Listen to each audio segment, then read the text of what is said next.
Well, and I have to do, I see a lot of people still filing in. It's the top of the hour. It was really interesting, Anne Marie. Last month, I should say, when we did our webinar, we did it a little bit differently, where I was the host and you were the presenter.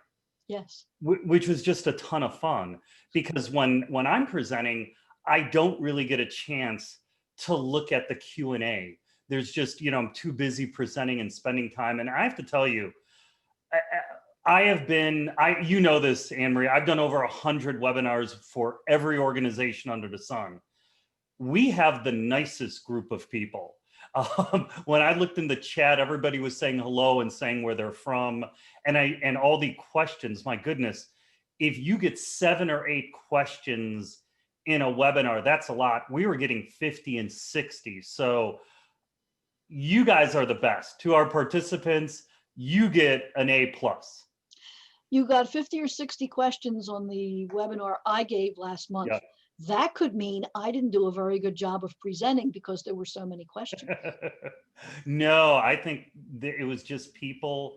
There were some really great questions, insightful. And there's only, this, Anne Marie, there's only so much we can cover, of course, in the time that we have. But I say we get this show on the road. Let's do it, David. So if you haven't answered the poll and you're here, please answer the poll before David closes the polling. You've got about 15 seconds before we shut the polling down.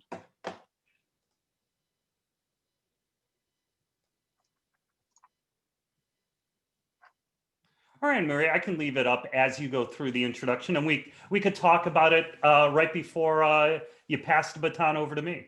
Okay, that's great. Cool. I'm going to close this a little bit, and I'm going to share my screen.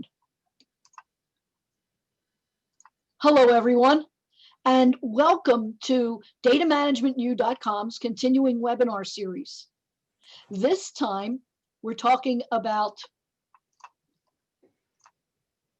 a lot of things around data stewardship and data ownership.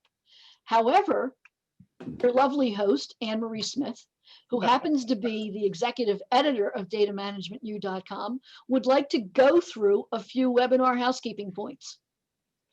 First, we have the poll.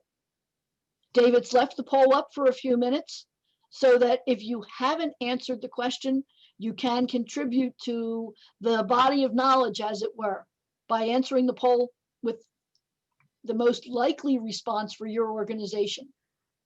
If during the webinar you have a question, please submit it in the Q&A section. Chat is not the best place to put a question because we won't recognize it as a question. So please segregate your answers, your questions, and we will answer them in Q&A.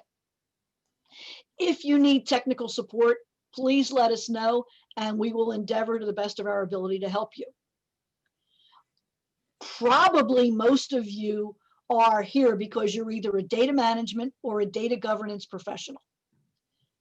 Datamanagementu.com has launched a new course called Data Governance Mastery, which is the title of this webinar series. Anne Marie, that course sounds awesome. Who's the teacher of that thing? Oh, David, it's some dude from Chicago. David is the teacher for the Data Governance Mastery course. He's also the teacher for our Data Management Fundamentals course that helps people prepare for the Certified Data Management Professional designation that is offered through DAMA International. And we have a metadata management mini course. If you want to learn everything there is to know about metadata management, taught by the world's foremost authority in metadata management, who just happens to be our presenter today, David Marco, register for one of these courses at datamanagementeducation.com. For all of you who are asking about whether the recording will be available, the answer is a resounding yes. It's live streaming right now on YouTube, and the recording will be available on YouTube in the EW Solutions channel.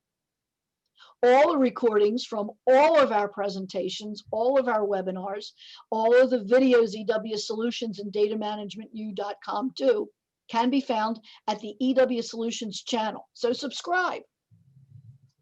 If you want the slides, all of our webinar presentation slides are available at Data Management U webinars. So the link is on the screen, ewsolutions.com/data management webinars. If you stay for the entire hour, you will receive a certificate for one professional development unit that can be applied to a variety of certifications. You must stay for the entire webinar, and the certificates for those who are eligible will be sent within about a week. Do not email us for the certificate until at least a week has gone by, because we have somebody who actually hand sends them out. So, right, exactly. And we want to thank her for her diligent attention to getting the certificates out. With those parameters, you must have registered and must have attended the entire hour. Zoom records it, and we'll get them out to you within about a week. Today's webinar is Data Stewardship Roles and Defining Data Ownership, critical topics in the world of data governance. What are we going to learn today? Well, David's going to talk about the value of data stewardship to an organization. He'll explain the different types of data stewards and the responsibility of each type. There's more than one type of data steward. Finally, and in answer to the poll, we're going to talk about ways to define and implement data ownership. We'll answer your questions and we'll have a conclusion. So without further ado, let me thank our partner organizations who have helped us promote this webinar: IIMAfrica.org, IDMA.org, the Insurance Data Management Association, and IAIABC.org, the Workers' Comp and Compensation Bureau's organization. Thank you so much for being partners with datamanagementu.com and EW Solutions. EW Solutions is the sponsor of today's event. Our presenter is the president of EW Solutions, David Marco. Excuse me. Mm-hmm. I get choked up when I mention David's name. I can tell you got emotional on that one. I do. For those of you who have been part of this webinar series, David needs no introduction. But if you're new to the series, David's bio is available here on the screen. I'm not going to read it, but just know that you're ready for an interactive, informative, and engaging webinar from one of the world's foremost authorities on data governance. David, it's all up to you. Excellent. Well, I'm going to switch over. Let me share my screen with everybody here. So let me go here. Then we're going to go into the full mode here. Just give it 1 second as my screen pops on. So what? We should have music playing. Maybe a little Chopin or a Bach fugue. You know what? Those would be lovely to hear, either one of them. Is this looking good? This is fine, David. Fantastic. Let me first, before I get into the presentation, I just stopped the poll. This poll, Anne Marie, is riveting to me. The top answer was B, as far as who owns data in an organization. And we find that 28% said we don't have a person, we have a department or a group. If you think of all the polls we've done, this is the smallest percentage for the number one answer we've had. That's quite true, David. And I'm a little surprised. I have to tell you, Anne Marie, I thought A would be the first, would be the most popular. I did too. Yeah. I did too. I thought, oh, that's going to be the one that we get probably 30-35% on. Well, yeah. We were wrong. Yep. It's a great poll and a fascinating group. Very surprised to see only 3% legal, because I do see that in a few places, but what a great poll. Too. And we'll talk about the roles of data ownership and who can be a data owner in the presentation. Absolutely. So I'm going to stop sharing the results. And first up, thank you everybody for taking our poll, and let's get into the material. Great. All right. So what am I here to talk about? Well, that's a good question. According to the slide, data stewardship roles and defining data ownership.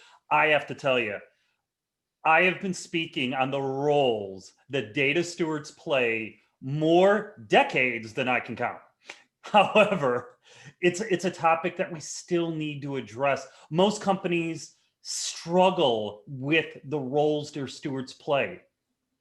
This, as Anne Marie mentioned, is part of a webinar series called Data Governance Mastery. All of them, every one of our episodes has been streamed to YouTube. You can go there, watch them, and learn. We build on all of these concepts. So let me move forward.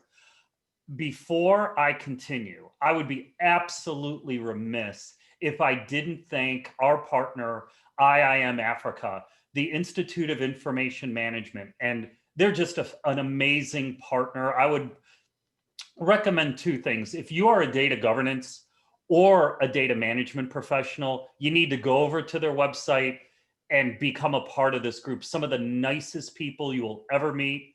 And if you're in records management, they have a terrific certificate called Assured Record Management that I'd highly recommend. So they're just a blessing to partner with and a joy. So I just want to mention them before I move forward.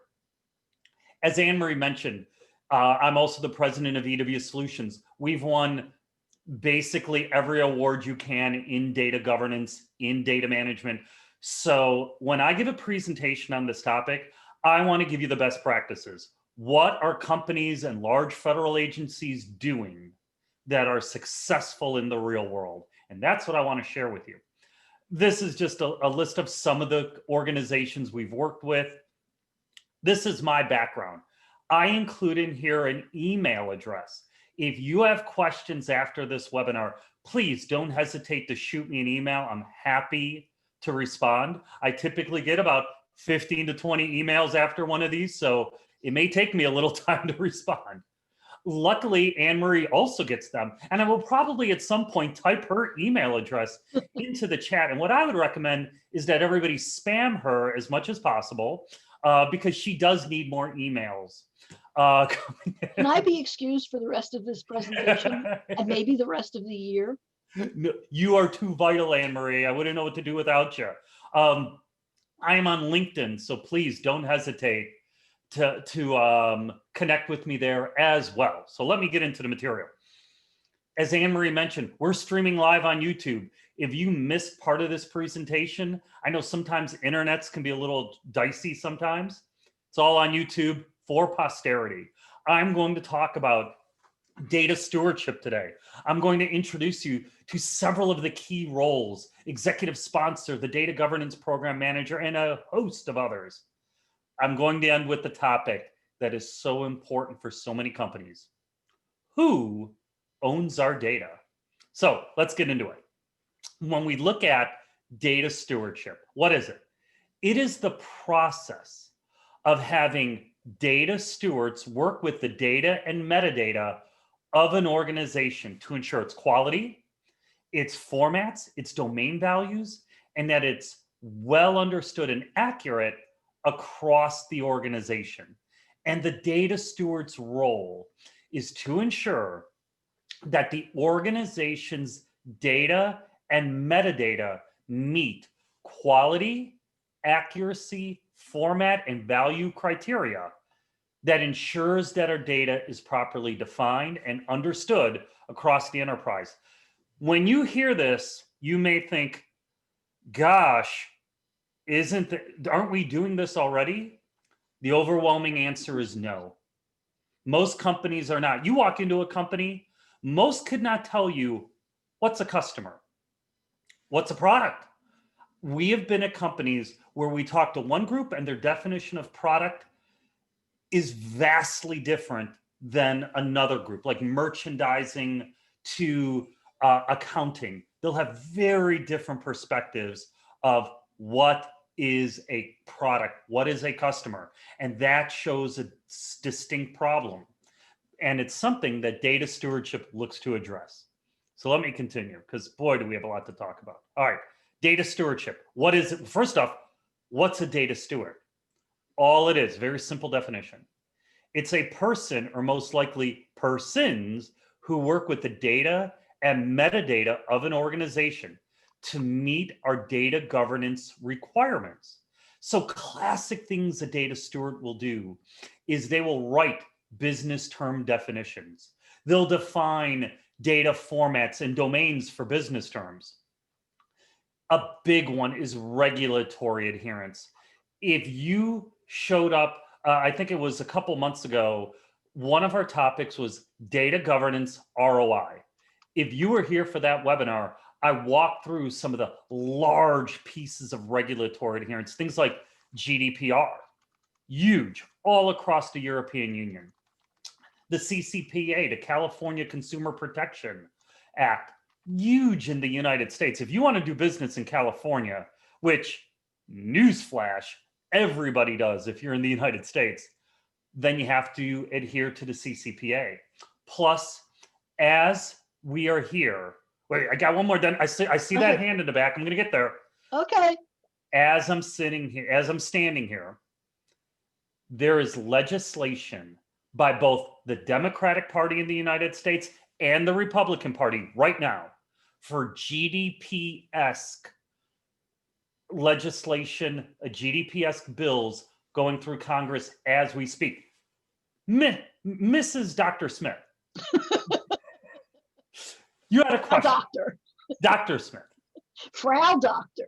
You know, you are a proud doctor. I am not nearly at that level. I am only a MBA and a PhD candidate. I'm not at that educational apex as you are. I'm just teasing you. I We have a question about the General Data Protection Regulation in Europe and the difference between a data steward and the data controllers or data processors. How would you define if there's a difference, David? Because I'm not sure there is. I think that the GDPR used the term data controllers, data processors in the same context as we in the data management field use the term data steward. Would you agree? I would agree with that, because when you look at that regulation, first off, there's a lot to it. At some point in the future, so we've already projected out the next, I think, 3 or 4 topics in this series. I'm actually going to show you something that Dr. Smith and I use with our client partners, where we go through those regulations, and you put them in a spreadsheet, because most companies need to adhere to multiple regulations. I'll give you an example. Countries have this. We have a lot of folks here that come from Nigeria, huge country, 7th largest in the world. They have very strong GDPR-esque guidelines for their data protection. In fact, it's written into their constitution. And so if you're doing business in these countries, and of course, every country has some flavor of it, or most do, most large and sophisticated ones do, you can't just build your stewardship program to meet only GDPR. You have to build it so you cover all these, Anne-Marie, and you know this. You can't just look at GDPR in a vacuum and say there's nothing else. There's regulations that differ by state in the United States. Nevada has it. Idaho has it. So what you need to do is go by. So first off, I will teach this in fantastic detail, probably around first quarter 2021, but I know you can't wait that long. So what you need to do is, through different data governance and data stewardship concepts like delete data, add data, and these other concepts, group all of the different regulations that are applicable to the things we do with data. Read data, write data, share, publish, delete, add, all these concepts, so that whatever data governance policies and data stewardship policies you implement, that'll cover all those regulations. Anne-Marie, do you think that answered the question? David, I think it did, to the point that we can right now, because it's really the topic of a separate presentation. Yeah, great question. Yes. But really, in those, they're not defined as much as they could, some of those concepts. But that's right. Yeah, but you need to make sure that you have clear definitions within your company for what they are requiring. You got to get your hands dirty and read these regulations. It's not pretty, but it's needed. All right. The other things data stewards do, they collect feedback and enhancements for specific subject areas or domains. You can call them either one. As a reminder, and I know everybody here knows what it is because you've been coming to our webinar series, what's a domain? It is the major nouns, the major concepts of your organization. Classic ones: party, location, customer, product, finance, legal, material, classic domains. Data stewards resolve data integration issues. They really act as a conduit between our business, the business side of the house, and IT. They're a point of quality control. They help define the boundaries of domains. Very important job, and they do much more. So this is just a small list of what a data steward does. And keep in mind, when we talk about a data steward, we're traditionally not talking about one person. We're talking about a group. And sometimes you'll have people who are very knowledgeable, and they may be involved in multiple domains. For example, it's not uncommon to have a data steward be part of both the customer domain and the product domain. That's not uncommon because they may work a lot with the intersection between customer and product. Data stewards, they help ensure that our systems meet our business requirements because data is one of the most important assets in our business. If our data show me, most companies, imagine trying to run your company without data. It would be impossible. Data stewards ensure that this critical corporate asset is correctly managed. And I love this shirt here. I would love to buy this shirt. Being a data steward is easy. It's like riding a bike, except the bike's on fire, you're on fire, and everything's on fire. That's exactly what a data steward's life is like. So let me continue. So let me look at the common data stewardship roles that we have. I'm going to not list them out now because I'm going to walk you through all these. So let's get going. First off, the executive sponsor. What a critical role this is. The executive sponsor is so important because typically the greatest obstacles that we will have in our data governance program, in our data stewardship efforts, they're going to be political. Data governance and data stewardship at its heart changes the status quo of your organization. If you implement data governance and data stewardship and you've not changed the status quo, then you've failed. Because we can screw up already our data. We can make it of poor quality. We do that naturally. So why do you need data governance to help make that happen more? You don't. But when you're changing the status quo, your executive sponsors need to help you get through those hurdles. Because data governance crosses the lines of business within a company. And it requires funding. My rule of thumb, and you see it here as a best practice, multiple executive sponsors. It's a mistake, and most organizations make this mistake. They try to find one executive sponsor. That's a mistake. In my perfect world, when I go into an organization, I would like for every major department to have the head of that department be an executive sponsor, along with either the CDO, if we have a real CDO, not a little c, but a big C, with money, authority, and power. If we have that, then I would also like the CDO from the IT side. If we don't have a CDO, then we'll go with the CIO, better than nothing. But I want multiple. I don't want just one because it causes too much exposure. We've had this, sadly, we've lived through this. I was working with a client partner, Fortune 300, huge company, my goodness. We had one executive sponsor. He was fantastic, very involved, very engaged, very bright. We tried to get more. And it was interesting because he kind of didn't want more. And so what did we discover? 6 months, or actually it was probably more like 10 months into the program, he left the company for more pay at a bigger Yes. organization. And Anne-Marie, you remember this. What was it? Over the next year, did we have 7 different executive sponsors? They just jumped in and out. Was it something Yes, like that? and none of them were really at the executive level. Yep. None of them truly had budgetary responsibility or capability, and none of them were really invested in the program. They didn't want So us. it stalled. Yeah. Yeah, they didn't want data governance. It wasn't, they were just kind of handed it and they were stuck with it. So yeah, it was a train wreck. So you really want to make sure you have multiple executive sponsors. Now, when you get into an executive sponsor, do they need to attend every data governance meeting? No, they don't. Um, and please, their job is not to do minute tasks like defining data definitions. Their job is to do the big things, defining and communicating the value of data governance at an executive level, making sure we're funded, making sure they knock down those obstacles that we have.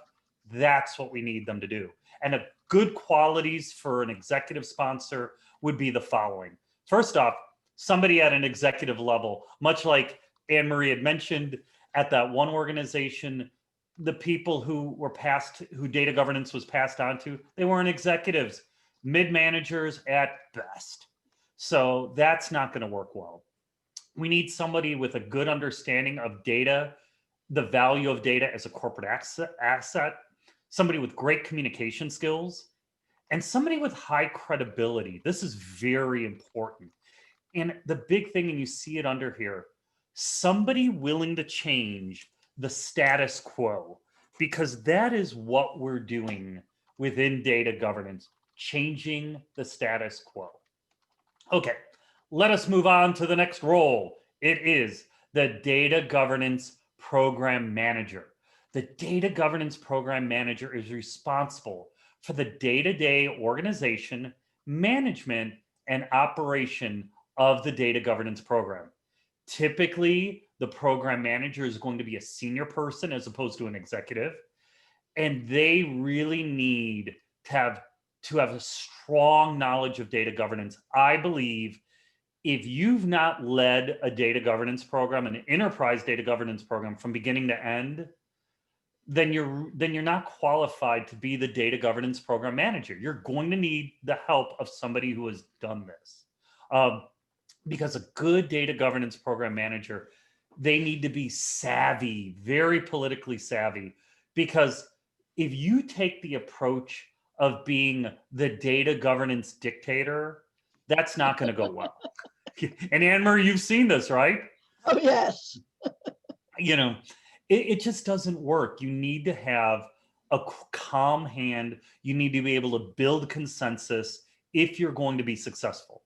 We need somebody with strong leadership and communication skills, and somebody who can lead us to consensus. That's a big deal.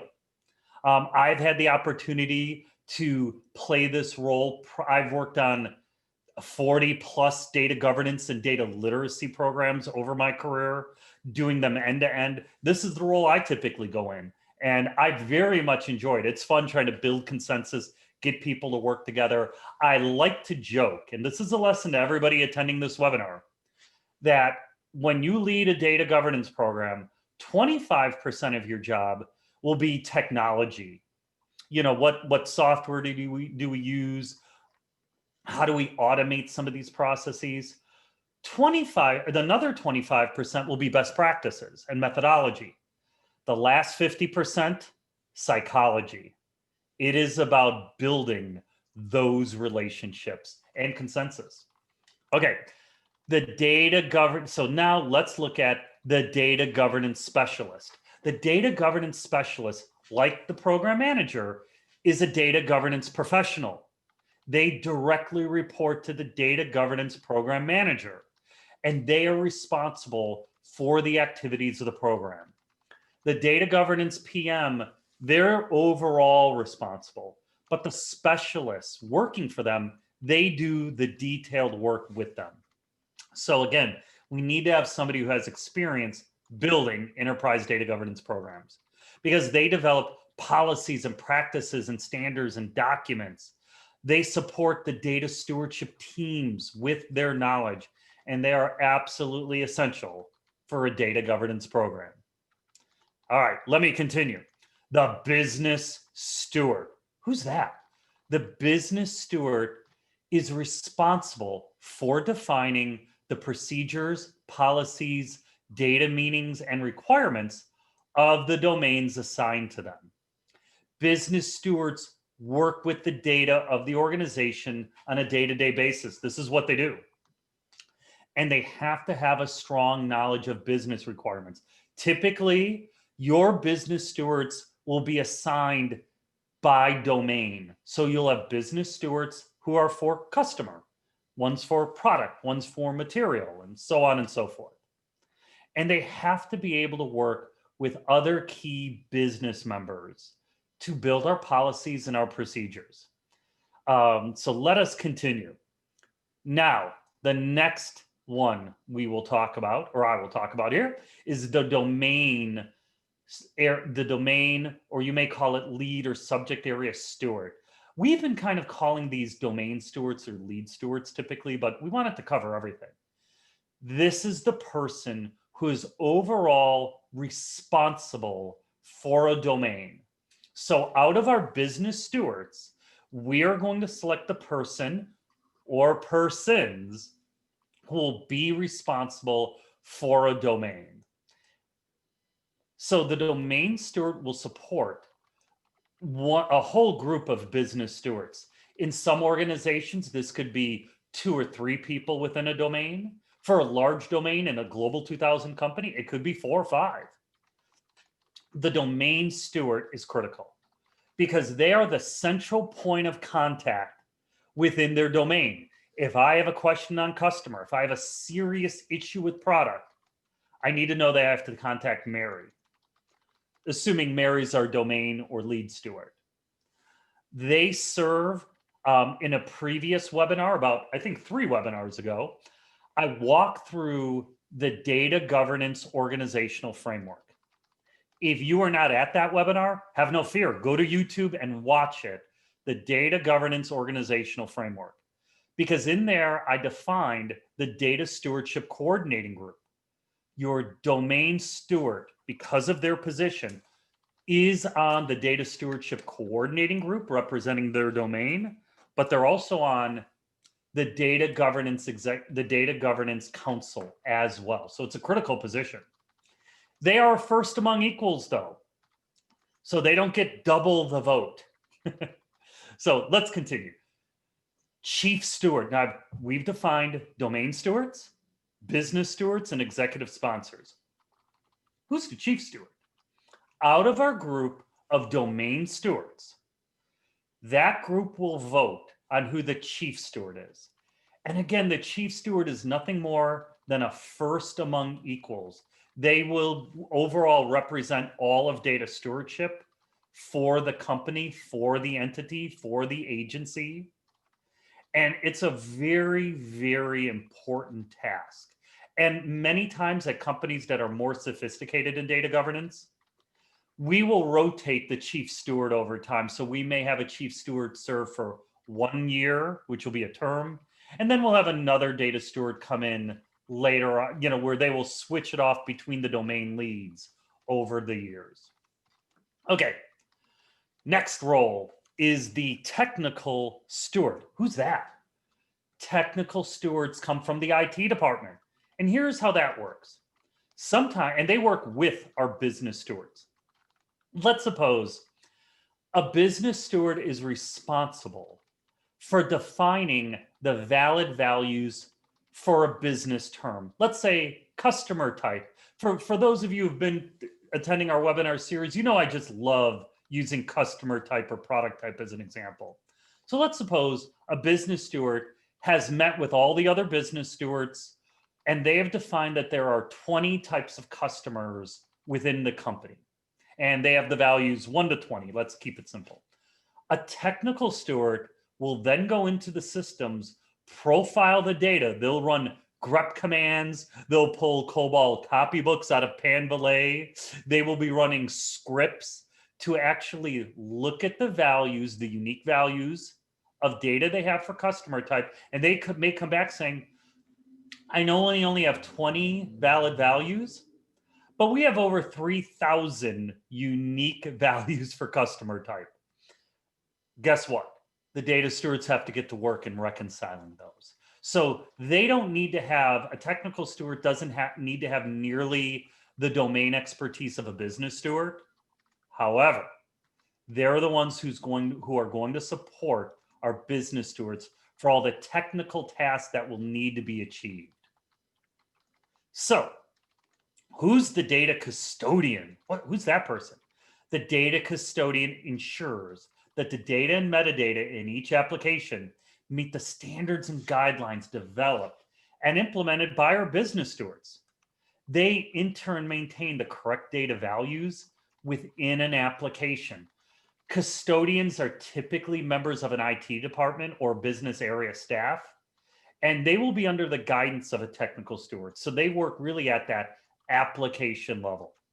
So now that I've gone through, let me see how I'm doing on time. Plenty of time, right, Anne-Marie? Right, David.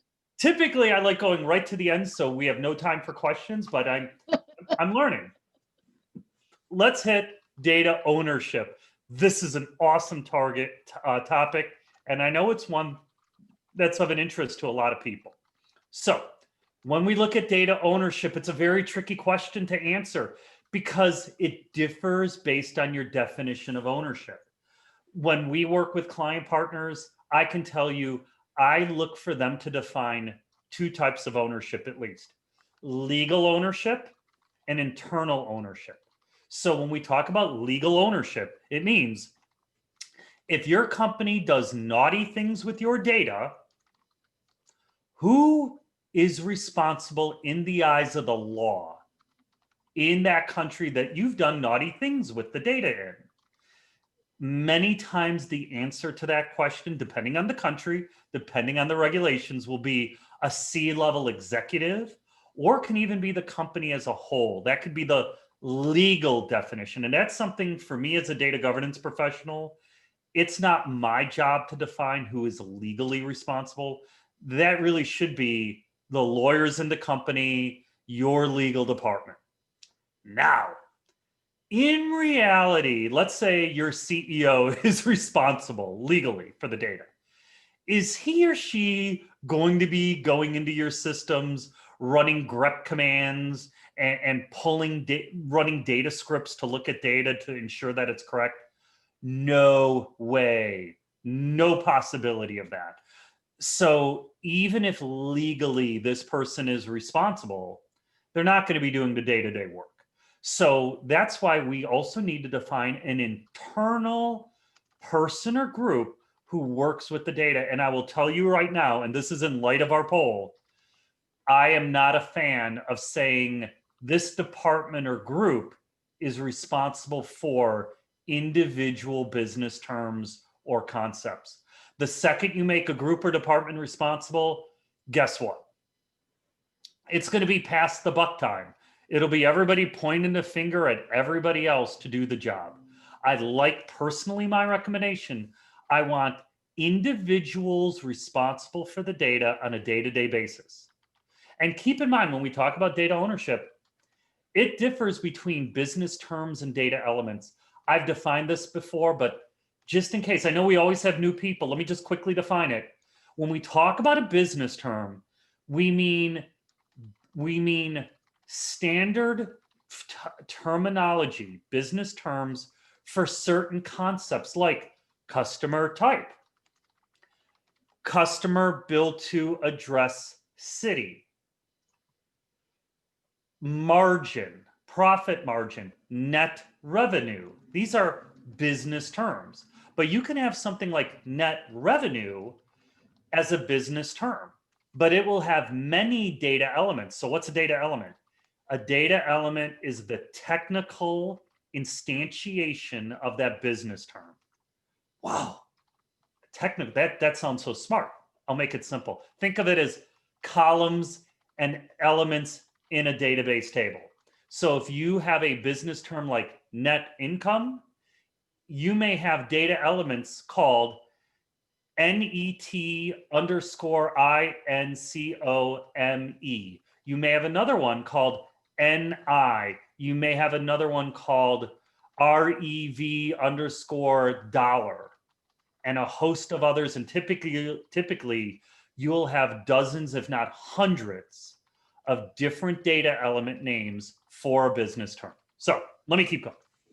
Many times we like to recommend that the main person who works with the data at an application level be the data owner for the data element. And then we like to have the technical steward, the business steward responsible for the business term, bring and define the requirements that these data owners within the application have to adhere to. So responsibilities for a data owner can be compliance, oversight, risk management, and a host of others. So is a data steward the same thing as a data owner? No. But oftentimes they are the same person. So you can be a data owner without being a data steward, and you can be a data steward without being a data owner. However, many times they are the same person. Data owners decide, data stewards enforce. And there are all kinds of other owners. So we're talking today about data. Remember, there are application owners, report owners, technology owners, host of things. So let me continue. This chart is nothing more than a summary of what we tend to recommend. You can take this within your organization and modify it, saying, oh, maybe we do want our application owners to be the owners of these business terms at a data element level within their application. So this just summarizes what I've walked you through. All right, let me tie this up and let's get to some questions. In the final analysis, you need to create your own data stewardship roles based on your organization's culture. And I should have brought this up more. When we work with a client partner, we start with the exact set of roles I've just walked you through. No different. As we work with them, as we look at their culture, sometimes we'll build new roles. You know, we work with the Mayo Clinic comes to mind, wonderful organization. And when we were building out their data governance, their data stewardship roles, they had some unique elements within their culture. And we made sure to build and define roles for those data stewards that fit well within that culture. Make sure to define the best practices that we're outlining today. If you do this, you are going to achieve just outstanding results. But be careful, if you deviate heavily, you may not achieve as good a results as you could. With that being said, I'm about to pass the baton back to Anne-Marie and get to all the questions. As she mentioned, EW Solutions sponsors all these free webinars. Please don't hesitate. We did launch a brand new data governance mastery course. If you go to datamanagementeducation.com, very simple URL, you could check out all of our courses there. With that, Anne-Marie, are you ready for me to stop sharing my screen and for me to pass it over to you, or should I just leave this up here as we take questions? Actually, David, let's leave that up there. You got it. There were a host of questions about the data ownership and the difference between a data owner and a data steward. Many of our attendees are asking a variety of questions around those two concepts, but a lot of the questions are truly variations on the theme of, do I need data owners if I have data stewards? Do I need data stewards if I have data owners? And I think that a lot of people are trying to combine the two roles when they're truly separate. Data Absolutely. owners make the decisions about data in their domain area.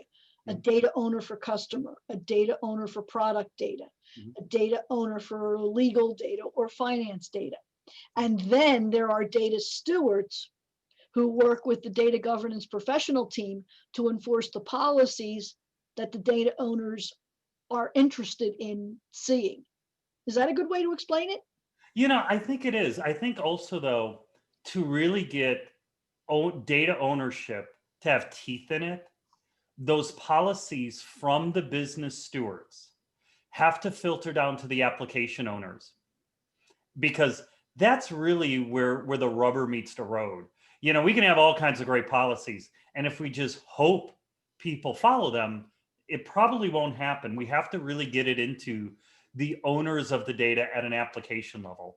And I think that many times the data stewardship function is a great place to have that type of overall policies and rules and requirements come from, but then to have those application individuals be responsible for ensuring that the applications meet those policies. And the big thing to understand that may be confusing people is that it's not uncommon to have somebody be the owner of data. Now, remember, when we talk about a data owner, just because what Anne Marie said, I think it could be easy to mistake something. We don't have one data owner.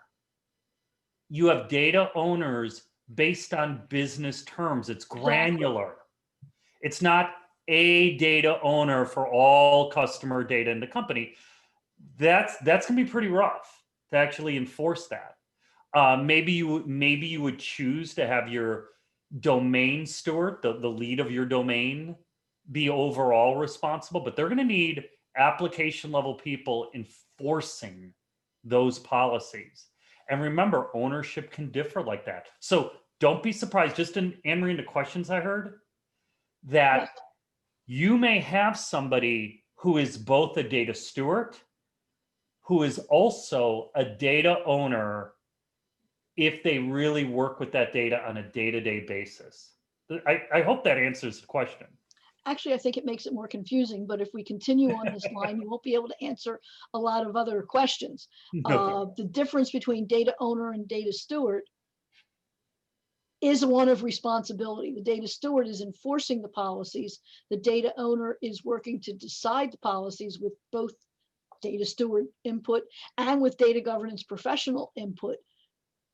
But in some organizations, the owners may also be stewards, but in others, they will be very separate roles. And it depends on the organization itself, how the organization is structured and what its culture is.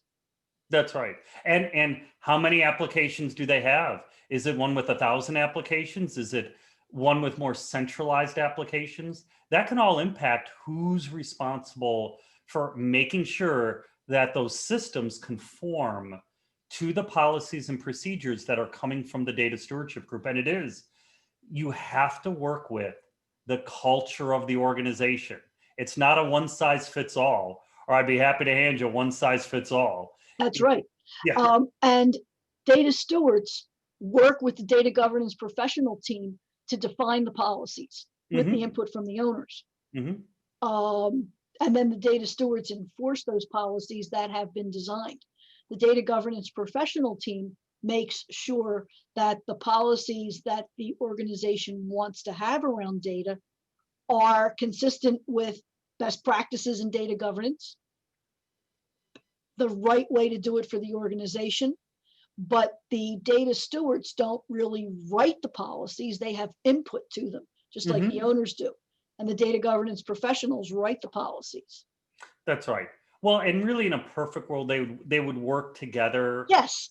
Like as you're bringing up the data governance professionals, they really do understand process, procedure, how this needs to be implemented.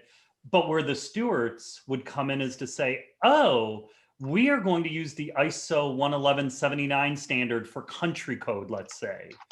They would be the ones who would dictate that because they work with the data most closely. And they're saying, hey, this standard does work well. And really, as you know, it should be hand in hand, where those professionals work with the business people. And then together you get the best of both worlds. You get really good policies and procedures that adhere to best practices in our field, but they're applicable to the data that we actually have. And I think that's important. Agreed. Here's an excellent question.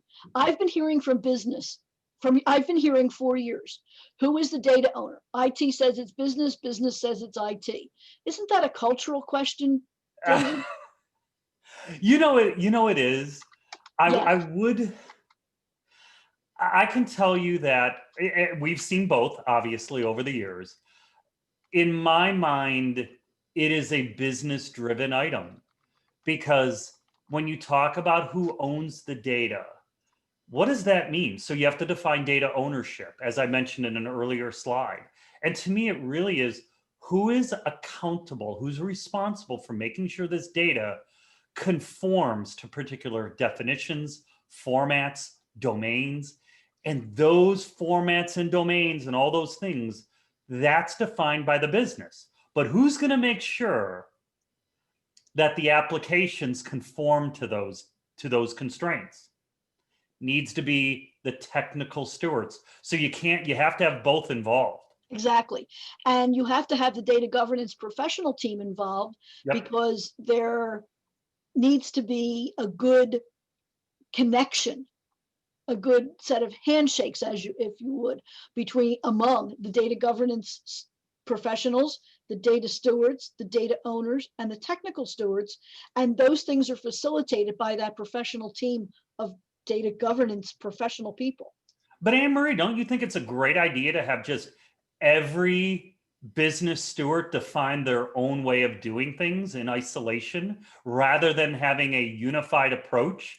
No, the unified approach is what we need. Come Yes. on. No, don't even joke about that because I don't want somebody to go away thinking, well, Mr. David Marco said that it's okay to have everybody do their own definitions. No, he's joking. Seriously. Yes. And is the bane of our existence. Yes. Where companies will want to say, hey, we'll just let everybody define their requirements their own way. You know what that assures you? It assures you will not be in compliance. It assures that you will have a bunch of giant legal bills coming your way and a bunch of penalties. That's all that will ensure.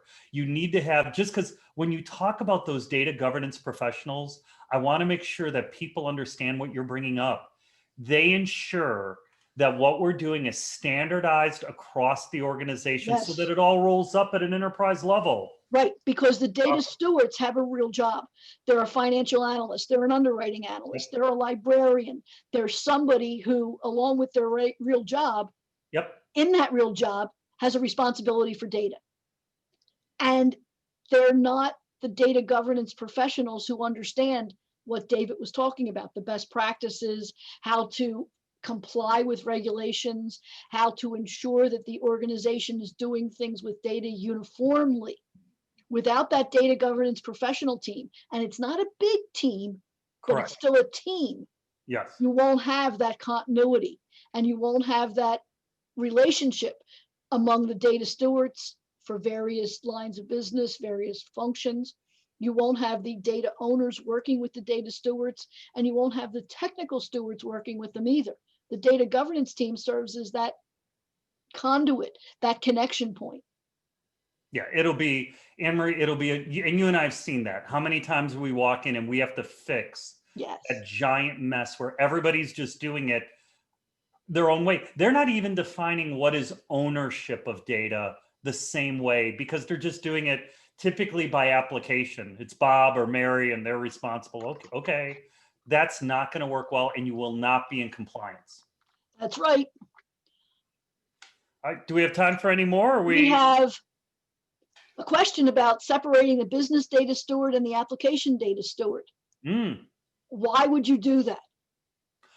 Well, there's excellent answers. Yeah, well, I would say that really sometimes and oftentimes a business steward will also be an application owner. That's very possible if within your company, the application owner is a business person. In many companies, the application owner is an IT person. So that's going to differ based on your company. But in many cases, a data steward will have many hats. You may have a business steward who is also a data owner and maybe even an application owner, if that's how you define application owners within your company. Anne Marie, I think we only have a few minutes left, so I better stop sharing and hand you the controls back. Okay, David, thank you so much. For other questions, please don't hesitate to email us. Mm-hmm. I'd like to highlight our next webinar. It's Thursday, September 24th, 2020 at 12 p.m. Central Time. And David will be talking about how data governance works with data privacy and security. We're going to talk about GDPR and CCPA. Yes, we are. And for all of you who are interested in data governance, data privacy and security, and the regulations around those topics, please join us at that time. Register on the datamanagementu.com website under webinars. We hope to see you there. We want to thank you for your participation. We want to thank you for attending today. We want to thank EW Solutions for its sponsorship of today's webinar. Many, many people post questions in both the chat and the Q&A about where to get the webinar recording and the slides. It's the same place every time. The webinar recordings and slides are available at datamanagementu.com. Go to webinars. They're also available for live streaming and recording at the YouTube channel. Remember, if you attended the entire session, you will receive a certificate awarding 1 professional development unit to be used with a variety of certifications. You'll get it in about a week. Don't ask tomorrow for it because it won't be there.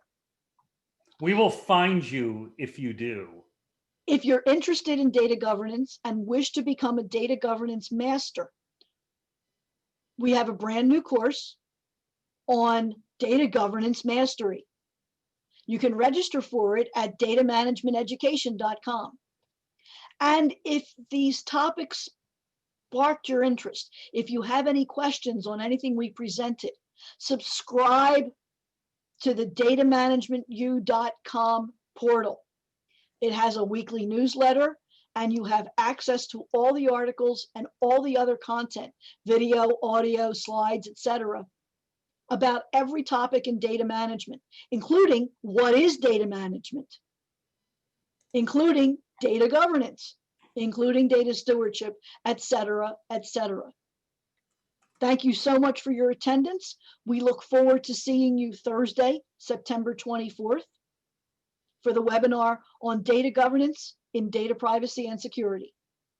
David, thank you again for an informative and engaging session. Thank you so much, Anne Marie, and thank you everybody for attending. Take care, and we will see you in a month. Bye.